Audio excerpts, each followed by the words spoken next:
Valley today, continuing coverage this morning of wildfires that have taken over parts of western North Dakota. FEMA authorizing the use of federal funds to help with costs for some of the fires out west after thousands of acres have been burned and one person killed. In Williams County, the Ray, Alamo, and Tioga fires began as two fires but have since merged into one.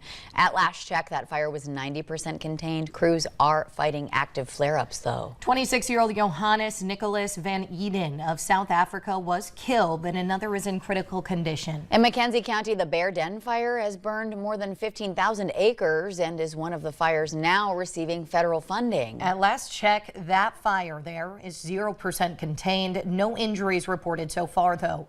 The damage report says so far 2 primary residences lost and numerous outbuildings also lost. Still in McKenzie County, another fire receiving federal funding is the Elkhorn fire near Grassy Butte. According to our most recent update there, that's burned more than 11,000 acres. The fire is still 0% contained, no injuries reported, but the damage report says an outbuilding was lost and no primary structures have been reported lost. Take a look at your screen. The photos here were sent over by our sister station from the Arnagard fire. This was Saturday night. You can see the bright flames and even billowing smoke. Thankfully, that fire is 100% contained, no reported injuries. Again, at last check, the Bear Den fire and the Elkhorn fire are 0% contained. And the Ray, Alamo, and Tioga fires are 90% contained. The Arnagard and Garrison fires and Charleston fires are 100% contained. Today, Governor Doug Burgum will survey the damage and ongoing response efforts to the historic wildfires. He's also going to hold a press conference this afternoon about the ongoing efforts. You can stick with Valley News Live as we continue to follow this developing story.